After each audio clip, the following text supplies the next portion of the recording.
Well, good afternoon, everyone. If you haven't finished your lunch, keep eating. We never want to let anything get in the way of food, so you can go home and say, I didn't get fed. This has been a great couple of days at CityLab, and I want to thank everybody for participating. We've had some excellent conversations about the nuts and the bolts that make our cities work and how to spread best practices and innovative ideas in a way that really improves lives. We've talked a lot about the power of public-private partnerships and getting citizens involved in finding solutions. We know that government doesn't have all of the answers, and the great news is that there's a lot of excitement and enthusiasm in our cities for partnerships that expand the horizons of what's possible for city governments to achieve. We're all in this together, and the 30 mayors who've joined us came because all of us believe that we have something to learn from one another, and all of us can benefit from a dialogue. Here in New York City, voters will go to the polls next month to elect a new mayor. I have said this 1,000 times. I've always believed that I hope the next administration will be so successful, even more successful than our administration has been, because I love the city and I'm going to live here, and my daughters are going to live here as well with their families. So I have every vested interest, as do all of you who live here, in making and helping the next mayor to succeed in spectacular fashion, no matter who he is. I'm very encouraged that both of the major party candidates have said they share our belief that cities are the engine of innovation, and that they are both committed to joining this global discussion that we've begun. As a reflection of their commitment, I'm glad to say both the candidates have agreed to join us today, and we'll get a chance to hear from both of them. First up will be Joe Lhota, who comes from a long line of public servants. His father was a New York City police officer, and his grandfather was a city firefighter. Joe was the first in his family to attend college, and he worked on Wall Street for 15 years, financing public infrastructure projects for state and local governments. He served in Mayor Rudy Giuliani's administration as both budget director and deputy mayor for operations, and helped get the city running again after 9/11. More recently, Joe was head of the Metropolitan Transit Authority, the agency that runs our subways, buses, and commuter railways, and I had the pleasure of working with him directly in that capacity. Joe had the wisdom to preemptively shut down the subway system before Hurricane Sandy hit, which allowed the system to be brought back online much more quickly than if he'd left things alone and water had damaged the equipment. Ladies and gentlemen, it is my pleasure to introduce Joe Lhota.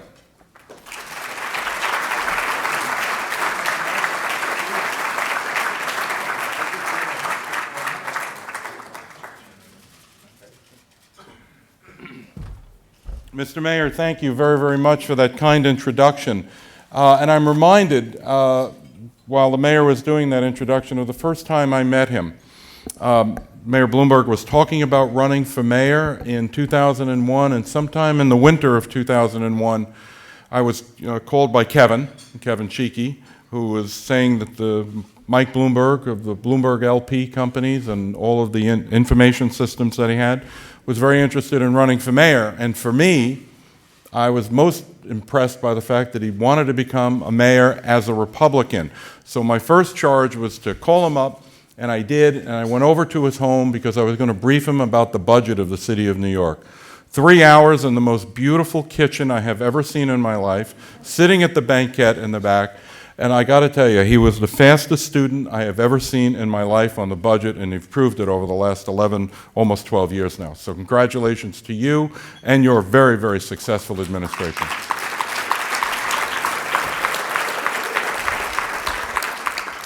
Because of the lighting, I can't see all of you, so I'm not going to do the poll I wanted to do, but I was going to ask you if you're at all resembling what New York City is like. How many are Democrats? How many are Republicans? Try to imagine what it's like running in the city of New York as a Republican. It's not that easy overall. But I will tell you, I do believe that there's a way in which independents and others, as Mayor Bloomberg has proven over time, to win and keep winning and keep winning. And you do that by constantly innovating, hiring the right people, and then constantly innovating again and again. You know, if you look at the polls, my current situation reminds me of the Grand Canyon. The spread between where I am and my opponent, you'll see Bill de Blasio in a few minutes, is extraordinary. Last Friday's New York Times, however, in a Siena College poll, actually showed that the people of the city of New York align with me on the issues, but they want to vote for the other guy. So the most important thing I need to do, without any doubt about it, is to get into a situation where we have the debates. They'll be starting next week, and looking at what my vision is for the city of New York and what Bill de Blasio's vision is for the city of New York. But what I think is also important is to talk about issues that are concerned for not only New Yorkers, but in the various cities that you come from. One of the things that has become an issue in this campaign, it's a slogan, it's a tale of two cities, and the interesting part of it, as the core of that issue, is the fact that we have income inequality in New York. But the way you deal with income inequality is not the way my opponent's talking about it, which is nothing more than securing the safety net. The safety net is just that. It is absolutely needed, but it doesn't do anything to lift you out of the situation that you're in.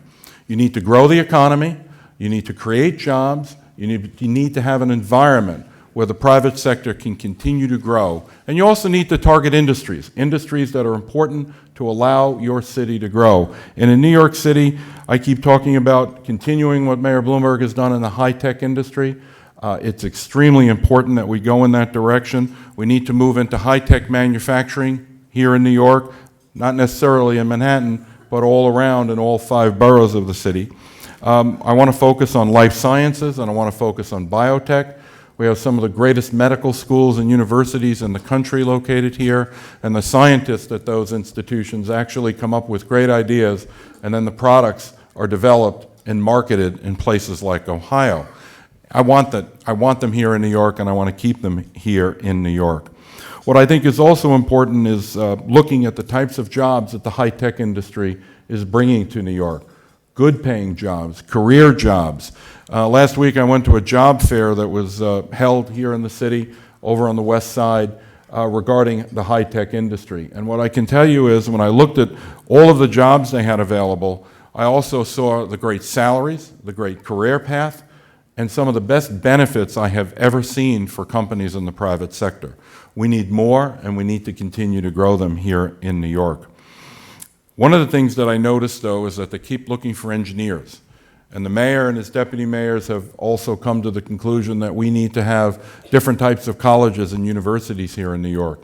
And at the mayor's initiative to bring applied sciences to New York and had a competition. Competition came down to Stanford University opening up a campus here in New York, or Cornell University opening up a campus in New York. It was a competitive situation. Cornell won. They'll be building a campus for applied sciences in Roosevelt Island, on Roosevelt Island, and the process has begun. It's going to allow New Yorkers to be able to be trained for doing, whether it's computer sciences or high-tech engineering and high-tech architecture, to be able to learn here in the city of New York. It will expand the economy, and by expanding the economy, it will expand our revenue base, but more importantly, it'll create jobs. Now, we need to make sure that the children of the city of New York are prepared to fill those jobs. We've had mayoral control now for about 11 years. Our school system is better because of it, but there's a lot more that we need to do. And there have been debates all over the city today over charter schools. There was a rally at City Hall where parents of charter school children came across the Brooklyn Bridge to go to City Hall to really talk about the fact that, as each and every one of their T-shirts said, charter schools are public schools. And no matter where you go throughout the United States, in any graduate school of education, they're all talking about the future of public education begins with the charter school movement. It is the single most progressive thing going on in public education today. We have people in the city, we have a union in the city that wants to end charter schools. They want them to, they're public schools, but they want them to be charged rent where they're in public school or city locations. They want to prevent having co-location. We need to expand our charter schools, and I've called for doubling the number of them when I'm elected mayor. But what's also important in our schools is also looking at the remaining schools. We need them to be excellent schools, not just good schools, not just great schools. The goal is to make all of our schools excellent. And unfortunately, the mayor can explain this probably better than I can. I'm going to have to work with the UFT, the teachers union. And quite honestly, I want to spend more time with the teachers than with their union leadership, because I believe the solution is with the teachers. And when I go to regular public schools and I go to charter schools, there's one major difference that I always focus on. Charter school teachers have every week anywhere from 3 hours to 5 hours of development time and training time. New York City public school teachers at the regular schools have 2 hours of professional development and training per semester, 4 hours all year. And when you see the esprit de corps, when you talk to teachers who used to be in regular public schools that have moved over to the charter school movement, they will highlight the fact that it's great that on a weekly basis they all meet. Master teachers teach junior teachers or younger teachers on-the-job training, what they need to know to deal with the new subject they'll be teaching next week, or how to deal with a child who's got a learning disability, or how to deal with a kid who's cutting up the class and needs certain disciplinary issues dealt with. It's very important that we focus on our teachers, make them the best teachers we possibly can be, give them the resources, treat them in a certain way so that they want to be excellent teachers. And that's the focus that I have on education. As I move forward throughout the rest of the city, I talk about affordability. New York City is becoming unaffordable. We've got to get to a situation. And actually, I see it's happening all throughout the country. Middle class is being squeezed, certain costs are going up. Their base pay is not going up anywhere near the cost of what it means to live in this city. And we've got to find ways to lower the cost of the city of New York, or at least get it in line with the rate of local inflation, which is generally where base pays increase every year. For those of you who need more and more affordable housing in your cities, I mean, I can tell you the experience here in New York is we no longer have a partner in Washington. We no longer have a partner in Albany. We're going to have to do it on our own. We're going to have to use our tax base to provide incentives to the private sector to build more affordable housing. And I also want to find new locations to put housing, not just what's the program that we're going to use to allow developers to build housing and make sure they have 20 to 30% in some of these market rate housing units for affordable housing. There are two areas. I want to be able to get the property, the surplus property that the MTA has. I'll give you an example, the Long Island Railroad, which comes in, it also goes through Queens, it also goes through Brooklyn, and all the way along the way, they have these spurs that go off the main rail. And the reason why they have that is that years ago, they used to have locomotives, and they would pull the locomotives off the side so they could cool down before they actually went into their terminal. Long Island Railroad hasn't had a locomotive in 70 years. They don't need this property. As mayor, I want this property, and I want to build affordable housing for low and moderate people here in New York. And the same issue is with the federal level. You know, we keep hearing this over and over again. The post office doesn't know how to make money, and now it's snail mail. No one's using it. There are 30 post offices in New York City that are targeted to be sold. As mayor, I want to buy them, and I want to also use it for affordable housing. So my program is going to be based on what am I going to do and need to do to incent developers, combined with where I'm going to get the property to be able to do it. It's a direction we absolutely have to go in. Now, one of the things I haven't talked about, which I think is very, very important, is public safety. For those of you who are mayors, for those of you who want to be mayors, for those of you who work for mayors, come to New York, meet with Commissioner Kelly, understand what's happened to crime reduction over the last 20 years. It's been a 73% reduction in major felony crimes over that period of time. New and innovative ways in which the police department has been able to reduce crime. And it's a dynamic reduction in crime. New York City Police Department tries to be one step ahead of the criminal element in the city, and it's really important to understand that once you develop a strategy, the other side will find a way to get around it. So the New York City Police Department has made it their business and to make sure that they're one step ahead so they can continue to see crime reduced. Lately, we've had some issues here in New York. I will tell you this without any equivocation. There is no place whatsoever for racial profiling in this city or in this state or in this country. But I don't believe for a second that stop, question, and frisk as an issue is an issue that is solely based on the idea that the New York City Police Department is racially profiling. I will tell you it's just not true. The Supreme Court of the United States in 1968 wrote down the rules It was an 8-to-1 ruling written by Chief Justice Earl Warren, not your most conservative judge, who actually wrote down all of the rules allowing police officers throughout the United States to be able to stop someone, then question them, and if necessary, frisk them, based on 5 levels of suspicion. And I encourage you, and I encourage all the police members, the departments that you are in charge of, they read it, because Chief Justice Warren wrote this not for lawyers, he wrote it for police officers. But we've gone through a certain situation here in the city of New York where I believe there's been it's been a body blow, not only to the total public, but also to the men and women of the NYPD, who we should be applauding and not putting restrictions on them. Mayor Bloomberg was wise enough to veto a bill that City Council had put forward. There are a lot of provisions in this bill. They call it the Community Safety Act. It is the most misnamed piece of information I have ever seen, of legislation that I have ever seen in my life. It's the Community Unsafety Act. And with all the provisions in there, here's the one that I find the singly most offensive, is that if you or I were accused of a crime, we're innocent until we're proven guilty, not if you're a New York City cop. According to that legislation, you are guilty until you prove your innocence. It's had a chilling effect on those same men and women who've reduced crime by 73%. And I think it's really unfortunate. Yes, we have to work more in our communities. We have to do that every single day. But that's not how you deal with crime. You deal with crime with strategies to prevent having guns on the streets here or anywhere, and it's very important that we encourage the men and women of the NYPD and all of your police forces to move forward. So let me wrap up before the question and answers overall. My only word of advice to all of you is to keep innovating, hire the best people, keep innovating, and in the words of former Mayor Fiorello LaGuardia, remember this: there's no Republican or Democratic way to pick up the garbage.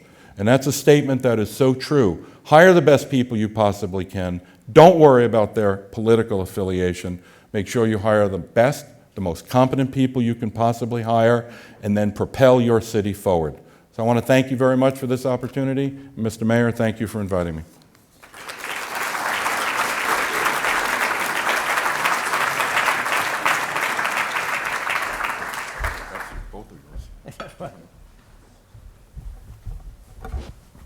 Thank you, Mr. Lhota. You began your speech talking about innovation, technology-driven entrepreneur economy. That's the theme of this conference. What would you specifically do to create a more entrepreneurial, innovative, tech-driven economy in this city? There are a couple of things that I would do in this city. One, the mayor has started NYC and Company, which goes out and markets the city to the rest of the world. When I've talked to some folks in the high-tech industry in New York, they're generally settling in parts of the city that most companies would not. It's an older part of the city, older buildings. Recently went to one company that actually moved here from Palo Alto, and that surprised me more than anything else, that someone actually moved from Silicon Valley to be here. And they wanted to be here because of New York's leadership in the advertising world. And that's part of their revenue model, to make sure that they can keep afloat by getting in their revenues. I asked, why did you leave Palo Alto? And the answer was perfect for anybody who knows and loves New York. They basically said, do you know what it's like to leave your office in Palo Alto at 9:30 or 10 o'clock at night? Even Starbucks isn't open. New York City is a 24-hour city, and it attracts a lot of young, innovative people. There is one thing, though, I'd like to talk about. New York City has its own corporate income tax. But unlike the federal government and unlike New York State, it's not an income tax. It's really a corporate tax. And if you have no income, the city charges tax on capital. It doesn't get a whole lot of money in on that, but there are a lot of companies, especially startups. They're not going to have net income for quite a long period of time. They're not necessarily even going to be free cash flow very quickly, but they're required to take a piece of their capital, 0.15%, and just slice it off the top and give it to the city of New York. I believe that is a tax that is reducing the amount of entrepreneurship in New York. We need to reverse that. It's always difficult to say that a tax is going to disappear, but you're going to get more revenues in the future. This is one that I think is slowing down entrepreneurial spirit in New York, and we need to make sure that we do everything we can to continue to encourage it. In an entrepreneurial innovation economy based on information, there can tend, as we talked about at this conference, to be inequalities that are exacerbated. How do you make sure that the benefits of such an economy are shared by all? One of the things that I failed to mention in my speech that I told you earlier is that I'm concerned about the students in the city of New York, not the current ones, because we're going to renovate and rehabilitate our education system. But it's very possible that we have a lot of people in the city of New York from the past that have gone through a failing public school system. One of the things that I want to do is take advantage of the connected world that we now live in. I'd like the city of New York to begin to make sure that there are online training programs, online education programs. If the public school system failed them 10, 20 years ago, they're being stuck in low-paying jobs because they can't do what you need to do in the 21st century economy. Many of them who may not be working may be on public assistance. We have workfare requirements, federal workfare requirements.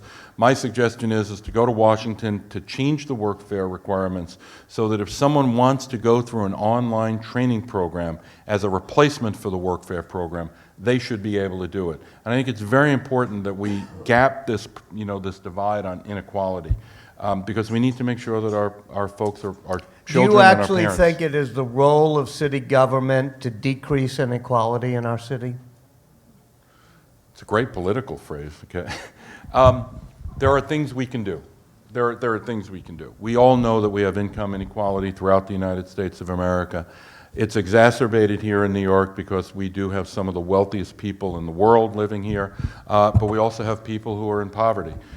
There is a way to deal with that, and you can deal with it by expanding your economy. When you expand your economy, there are benefits that come all the way across the board. More revenues for your city, more opportunities for your city, more jobs. And I believe you deal with income inequality. The only way to deal with income inequality is an expanding economy, allowing the unemployed to be employed, and allowing the underemployed to get into a career path and get a good paying job. When you talk about the schools, you talk about innovation and charters. Do you think, would you go a step further and say that schools should compete with each other, compete for students, and the money should follow whatever the student wants to go to if there's a new entrepreneurial school? Well, we actually have that at the high school system in New York. You don't necessarily have to go to the high school in your district or in your zip code. It's a competitive process. You go to fairs and you figure out which school you want to go to. And these aren't the highest level schools. It's for all public high schools in the city of New York.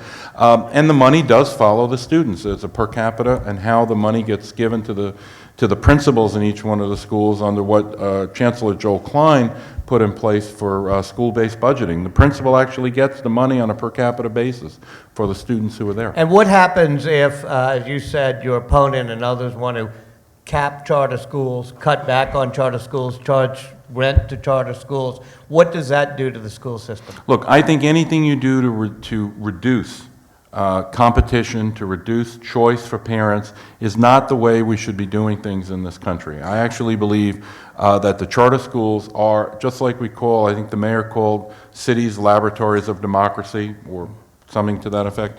I think charter schools are laboratories for education. And I mentioned one thing that I've seen in charter schools that we should transfer over to regular public schools, and that's extended professional development.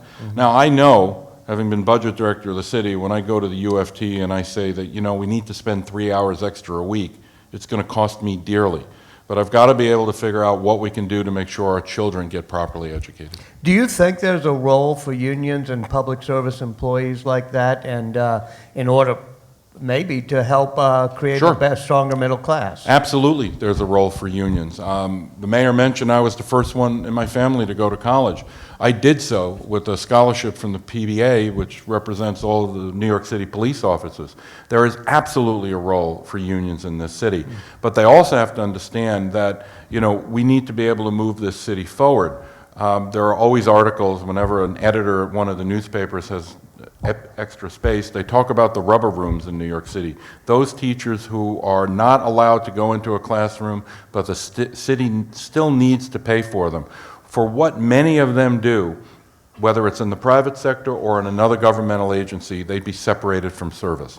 But they can't be under the process that's going on. Unions want to treat all of their members equally. And unfortunately, we're born equal, but we don't end up that way. And in the process of education, we need to make sure that we're not spending money on something other than in the classroom. In addition to reducing inequality, there's the issue of trying to create or save a middle class. Is there a set of jobs that you can foresee in the future that'll make for a pure, strong middle class in the city of New York? The city of New York used to have a massive middle class when we had manufacturing in this city. Decisions made in the 50s and 60s are really hurting us today. And what we really need to focus on is how we can bring back certain manufacturing jobs to New York. It doesn't necessarily mean heavy manufacturing. It could be assemblage of products that we have here. We're starting to see in the clothing industry, which is a major portion of our, used to be of the New York economy, that some companies are now, while they're making the materials and parts together in Asia, they're coming here to be sewn together into the final product. We need to have more and more jobs like that. Those jobs, by the way, that I've just discussed are labor jobs, are union jobs, good-paying jobs that also have great benefits. You talk about both the infrastructure, affordable housing, we don't have enough of it, it's too crowded. The city keeps growing. It's up, like, I think to 8.4 million, heading maybe to 9. Is it actually growing too fast, and is there a better size for the city? That's a question I hadn't thought about, but I think growth is always good. Growing too fast, we're going to have to keep up with it. We're going to have to find ways to deal with our infrastructure. We're going to have to find ways, you know, my experience running the MTA, we now are at the highest levels in the subways going back to 1947 when they first kept keeping records. We have 5.5 million people on average every day going on the New York City subway system. And there are times when it is so crowded, you beg the question, can we get more throughput? Can we get more trains? The fact of the matter is it will cost billions to do because we're going to need a signal system. This subway system, I believe, as much as people want to complain about the New York City subways, it's over 100 years old. It was developed and designed in the 1800s, the late 1800s, and opened in 1908.